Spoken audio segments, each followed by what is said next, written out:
नमस्कार, हर खबर में आपका स्वागत है। आपके साथ हाजिर हूं मैं कंचन। शुरुआत करेंगे बुलेटिन की। राष्ट्रपति चुनाव के लिए हरियाणा के विधायकों ने भी वोट डाला। प्रदेश के मुख्यमंत्री मनोहर लाल ने वोट डाला और द्रौपदी मुर्मू के अच्छे वोटों से जीत की उम्मीद जताई।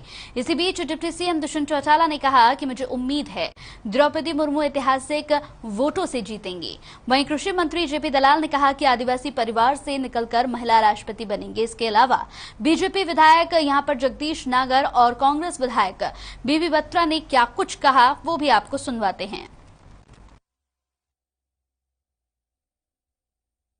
हम सबको मालूम है कि आज पूरे देश भर में सभी प्रदेशों के विधानसभाओं में और साथ ही केंद्रीय स्तर पर लोकसभा और राज्यसभा उन सब स्थानों पर मतदान हो रहा है।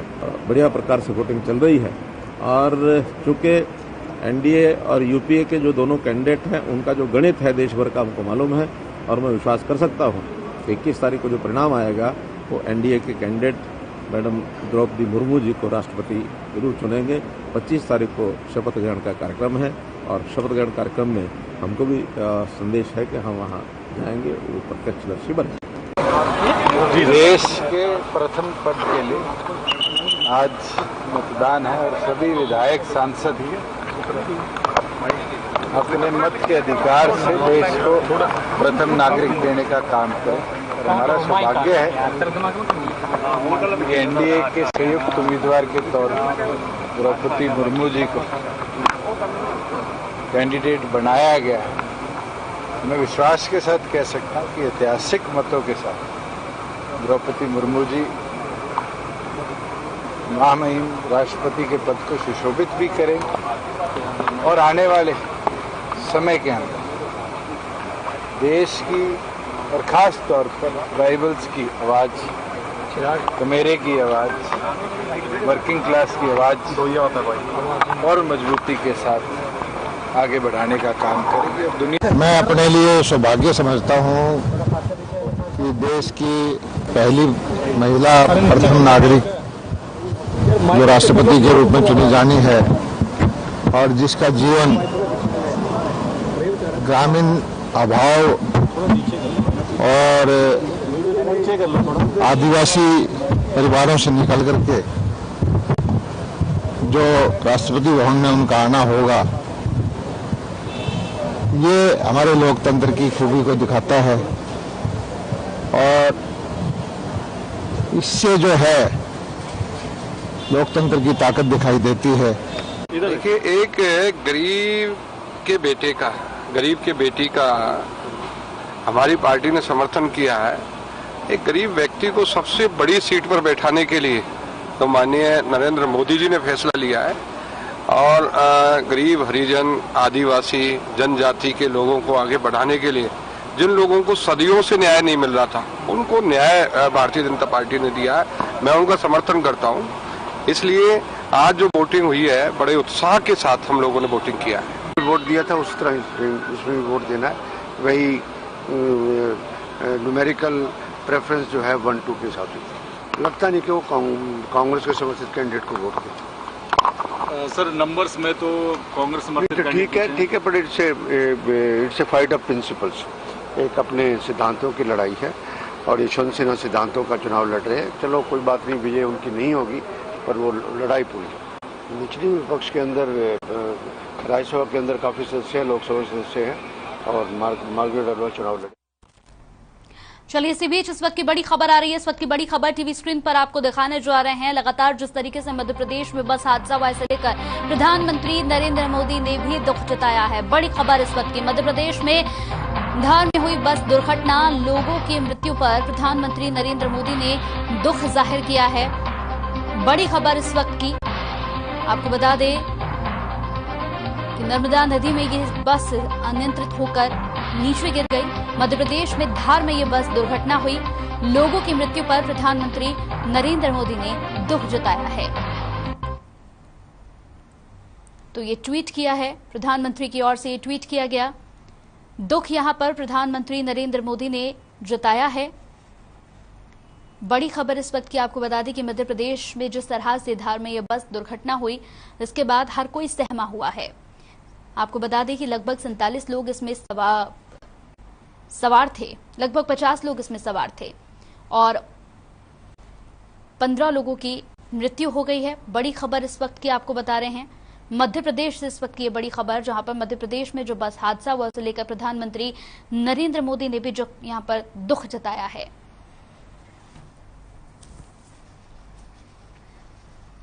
बढ़ते अगली खबर की ओर। गुरुग्राम में सावन के पहले सोमवार पर मंदिरों में भक्तों का तांता लगा हुआ है। शिव का जलाभिषेक करने के लिए लोग सुबह से ही मंदिरों में पहुंच रहे हैं। मान्यता है कि सावन के महीने में शिव की पूजा अर्चना करने मात्र से ही तमाम मनोकामनाएं पूरी हो जाती हैं।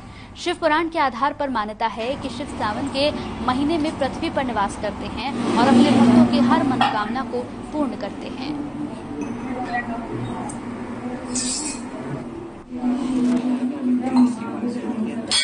आज श्रवण नक्षत्र का प्रथम सोमवार है और प्रथम सोमवार में जो भी भक्त अपनी इच्छा लेकर आता है, मनोकामना लेकर आता है, वो भगवान शिव की पूजा करके अपनी मनोकामनाओं की पूर्ति करता है।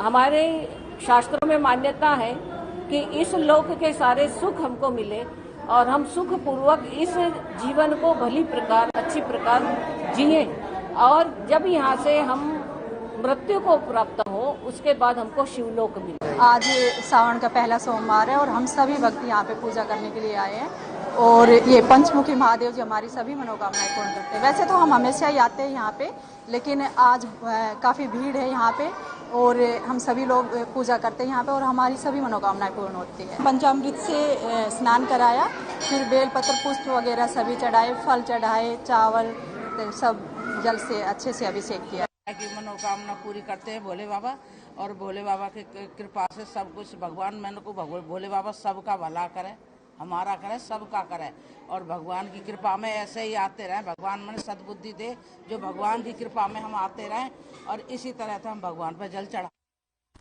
तो धर्मनगरी कुरुक्षेत्र में भी सावन के पहले सोमवार को सुबह से ही शिव मंदिरों में दर्शनों के लिए भक्त यहां पर पहुंचने शुरू हो गए।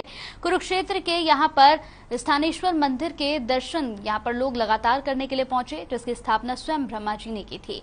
कहा जाता है कि भगवान शिव के लिंग रूप की पूजा इसी यहां पर स्थानु मंदिर से ही शुरू की जाती है। यही नहीं, महाभारत का युद्ध इसी मंदिर में पूजा के बाद शुरू हुआ था।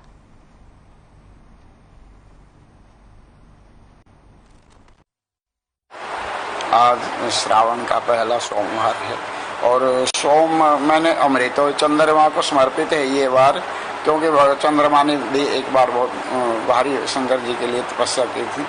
तो सोम अमृत का नाम है और चंद्रमा की किरणें हमें अमृत देते हैं, उन्हीं से अन्न की उत्पत्ति और हमारा पोषण होता है, औषधियों का भी पोषण उसी से। तो आज ये दिन भगवान शंकर को बहुत ही प्रिय है, सोमवार का दिन। तो क्योंकि भगवान शंकर चंद्रमा को उनकी तपस्या से प्रसन्न होकर इतना मान सम्मान उनको दिए हैं कि दूज का जो पहला चंद्रमा होता है, निकलता है अमावस्या के बाद, तो उसको अपने मस्तक पर धारण किए। हम जहाँ स्थानेश्वर मंदिर में आए हैं, आज सावन का पहला सोमवार है और मैंने व्रत भी रखा है, जहाँ पर सब मुरादें पूरी करते हैं भगवान। बोलो शिव शंकर भगवान की जय।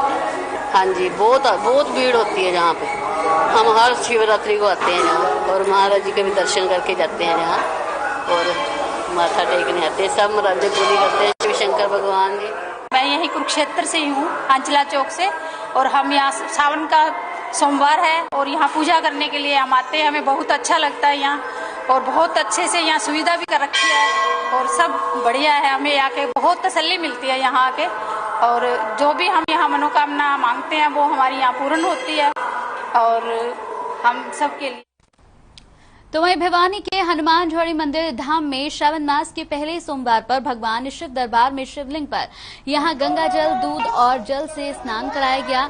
इस अवसर पर बाल योगी महंत चरणदास महाराज और श्रद्धालुओं ने कहा कि आज श्रावण मास का पहला सोमवार है और सोमवार के दिन उन्होंने भगवान शिवलिंग पर यहां गंगा जल चढ़ाया, बेलपत्र फल चढ़ाकर यहां पूजा अर्चना की। उन्होंने कहा कि भगवान शिव प्रकृति प्रेमी रहे हैं, इसीलिए हमें प्रकृति से जुड़कर रहना चाहिए और यहाँ पर्यावरण को सुरक्षित रखना चाहिए। आज श्रावण मास का पहला सोमवार है और भगवान के प्रति आस्था श्रद्धा का एक ये सावन का महीना है। भगवान इस महीने में खुश होते हैं क्योंकि चारों तरफ से हरियाली होती है, कुदरत का जो है इस प्रकार से वातावरण बनता है, चारों ओर ही खुशहाली होती है। तो प्रकृति को बचाया जाए। भगवान शिव का जो एक पूजा का विधान यही है कि हम प्रकृति को जितना भी प्रकृति से लगाव रखेंगे, प्रकृति को बचाएंगे, उतना हम सब के लिए बढ़िया रहेगा। आज सावन का पहला सोमवार है, शिव जी की पूजा की है। भगवान हमें अच्छी बुद्धि दे, अच्छी मनोकामनाएं दे। सब शिव जी पे जल चढ़ाया है, पूजा अर्चना की है, बेलपत्र चढ़ाए हैं, फ्रूट चढ़ाए, फल चढ़ाए हैं। आज सावन का पहला सोमवार है। आज हमने भगवान शिव की पूरे मन से आराधना की है, घर में सुख शांति के लिए, और सोमवार का व्रत रखा है। जल अर्पण किया है, दही चढ़ाया है, बेलपत्र, शहद, गठजोड़ा बनाया है, नाल, मूली, मतलब जो भी अपने मन से जो भी आपकी आस्था हो। तो पशुपालन विभाग के चेयरमैन और हल्का के एमएलए पुंडरी दौरे पर रहे। इस दौरान रणधीर सिंह गोलन ने यहां पर खुड्डा और अनाज मंडी के बीच से होकर गुजर रहे सड़क का उद्घाटन किया। इस मौके पर पत्रकारों से बातचीत भी की और बातचीत करते हुए उन्होंने कहा कि पुंडरी शहर में विकास कार्यों की कमी नहीं रहने दी जाएगी। बता दें, बारिश के चलते उन्हें भी जलभराव के पानी से होकर गुजरना पड़ा। इस सड़क निर्माण को लेकर उन्होंने कहा कि सड़क निर्माण में 82 लाख रुपए की लागत आई है और इसे रिकॉर्ड समय में ही पूरा कर दिया गया है।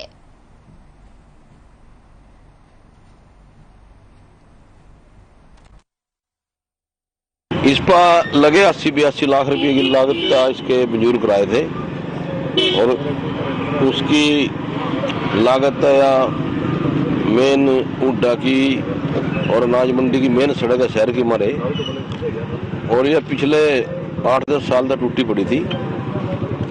इसके 4 बार एस्टिमेट बनवाए मैंने, 4 बार। पहला कुछ हो गया, फिर बोले कम रह गए, फिर ज्यादा हो गया, 1.25 करोड़ का बोले भी ज्यादा हो गए, फिर भी तीसरी चौथी बार में 80-82 लाख से साहब तब मंजूर कराई, और ये इसके टेंडर लाख का काम। और अब खबर गोहाना से है। गोहाना में सब्जी मंडी के यहां साइड गिरने से घटना के बाद सोनीपत की सब्जी मंडी में प्रशासन सबक नहीं ले रही है। बावजूद इसके मंडी की तरफ कोई भी ध्यान नहीं दिया जा रहा। गोहाना सब्जी मंडी में शेड गिरने के बाद यहां पर काफी नुकसान हुआ। शेड की मजबूती को लेकर यहां पर कई सवाल भी खड़े हो रहे हैं। आलम यह है कि शेड के कई यहां पर जो पिलर्स हैं उनमें दरार आ चुकी है। कई पिलर को चूहों ने नीचे से पूरी तरह से खोखला कर दिया है। यही नहीं, तेज बरसात में जलभराव की समस्या भी पैदा हो जाती है। ऐसे में स्थिति का सही जायजा लेकर यहां उपायुक्त कदम नहीं उठा रहे हैं, जिसे लेकर लगातार लोग यहां पर समस्याओं को सामने भी रख रहे हैं। आपको बताते चले कि आढ़ती एसोसिएशन के प्रदेश स्तरीय बैठक भी यहां पर आयोजित की गई, जिस पर गोहाना में हुए हादसे के बाद अन्य मंडियों की सुरक्षा को लेकर मंथन किया गया।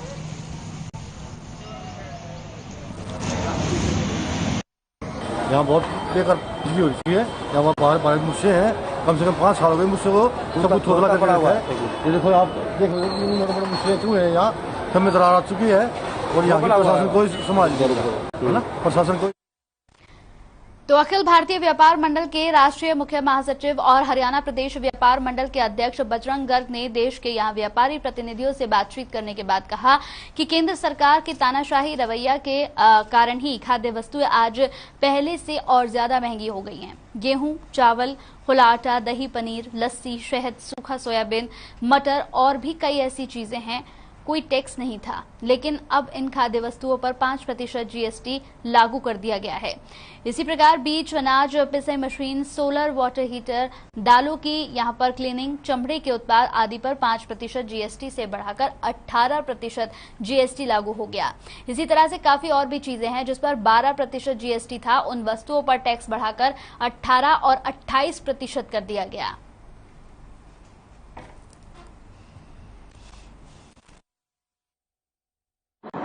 केंद्र सरकार द्वारा खाद्य वस्तुएं व अनाज के ऊपर आज नया 5% जीएसटी लगाकर जनता के ऊपर महंगाई का बम फोड़ने का काम किया है, और जिससे देश व प्रदेश का आम नागरिक बेहद दुखी है और सरकार से नाराज है। यहां तक कि सरकार ने हर प्रकार का अनाज, दही, लस्सी, मक्खन, सोयाबीन आदि वस्तुओं पर जिस पर टैक्स नहीं था, उसके ऊपर 5% जीएसटी आज से ही। तो वहीं यमुनानगर में बदमाशों के हौसले लगातार बुलंद होते नजर आ रहे हैं। स्कूटी सवार बदमाशों ने यहां मुकुंदलाल कॉलेज के पास स्टडी सेंटर के बाहर निकल रही छात्रा का मोबाइल छीन लिया और मोबाइल छीनकर बदमाश फरार हो गए। घटना इलाके में लगे सीसीटीवी कैमरे में कैद हो गई। घटना के बाद पुलिस को सूचना दी गई। पुलिस ने आरोपी की तलाश शुरू कर दी है। जल्द ही आरोपी को गिरफ्तार कर लिया जाएगा।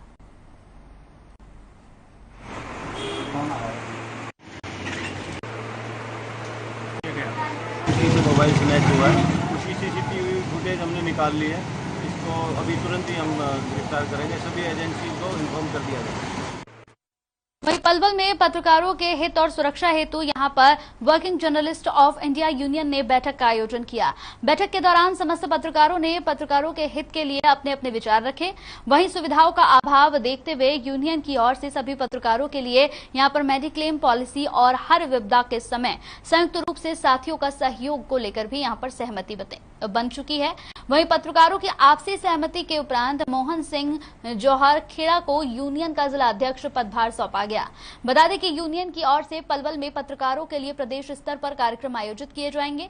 प्रदेश स्तर के कार्यक्रम के दौरान यूनियन के जो तमाम पत्रकार हैं उनकी पॉलिसी वितरण और सरकार से पत्रकारों के हित के साथ सुरक्षा पॉलिसी बनाने को लेकर मांग की जाएगी।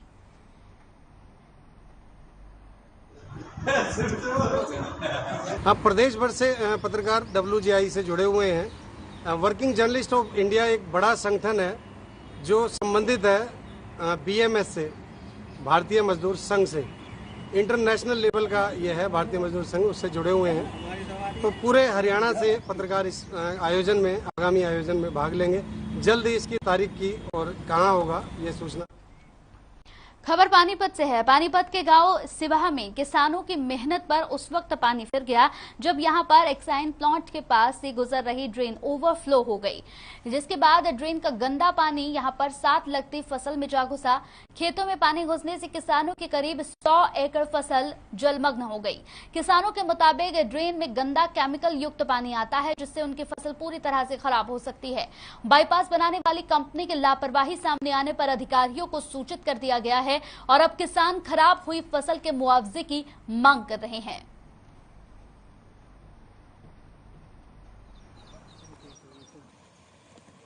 परेशानी तो यह है जी, सुबह हम आए खेत में तो नाला टूटा मिला, तो भाग दौड़ करी, नहीं कुछ बसाई। आवे यहाँ बलैरो वाले आवे, मेरा काम नहीं है, मैं इंचार्ज नहीं हूँ, या दत्ता साहब आएंगे, फलाना होगा। और भाई अपना दोपहर हो चुकी, अपना भूखे बाने अपना लाग रहे नून तनून फिरन। एक बढ़िया भी कसी लेगा, मैं भी साथ बढ़िया, फिर मारी कोने बसाई, उल्टे लिकट गए, फिसल का पड़ गया, उसकी तो चोट भी लाग रही है उसका। और बस कुछ नहीं बसा रही, कोई नहीं आंदा। अब ये बेचे हैं और जा लिया दूर, इसके नूरपुर तक की सीम तक का पानी जा लिया। हम खेत में आए, देखा ये पानी टूट रहा है। इनकी सब मशीनें खड़ी थी अड़ा, इनने एक मशीन ऑर्डर पर लेकर भेज दिया अपनी पोपलाइन। मिल के जमींदार कोशिश करने लग गए, कसी लेकर एक जमींदार नाले में पड़ गया, उन्हें लेकर हॉस्पिटल पहुंच रहे और ये कति हेल्प नहीं कर रहे। इनकी कमी तो टूट रहा है। इन्हें नाले की साइड में पानी निकाल लिया, पतली पटड़ी निकाल ली इन्हें, छोटी ही डोल, वो आप देख भी सको के टूट रहा है। पीछे इन्हें पुली बनाई, पुली के ऊपर ओवरफ्लो होगा, पानी टूटा है, तो इन्हें पानी का समाधान नहीं कराया पहले, इसलिए पानी टूटा है। अभी यहाँ कोई नहीं है। गुरुग्राम में बढ़ती आगजनी की घटनाओं को देखते हुए अब दमकल विभाग पूरी तरह से सख्त हो गया है। गुरुग्राम दमकल विभाग ने 192 सोसाइटियों को नोटिस जारी किया है। नोटिस में सोसाइटियों को जल्द से जल्द दमकल विभाग से एनओसी लेने के आदेश जारी कर दिए गए हैं। जी हां, साथ ही जिन सोसाइटीज की फायर एनओसी एक्सपायर हो चुकी है उन्हें भी एनओसी यहां रिन्यू कराने के आदेश दे दिए गए हैं। दमकल विभाग ने फायर एनओसी न होने पर कार्रवाई करने की चेतावनी भी दे डाली है।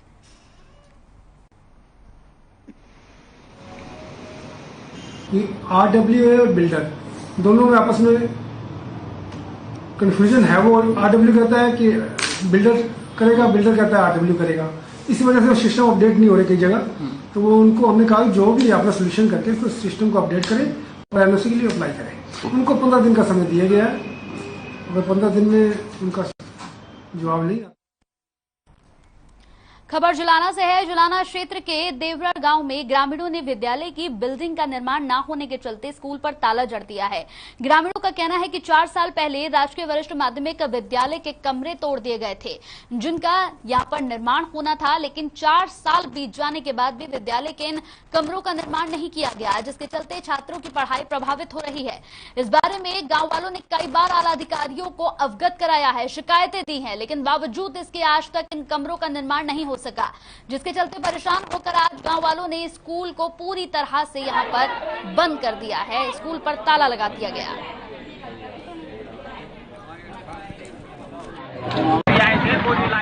सर, यहाँ पे जो मेन पर्पज है, बिल्डिंग के लिए ताला लगाया गया है। यहाँ पे जो बच्चों के लिए बैठने के लिए बिल्डिंग नहीं बनाई गई है, जो 2 साल पहले पाट दी गई थी।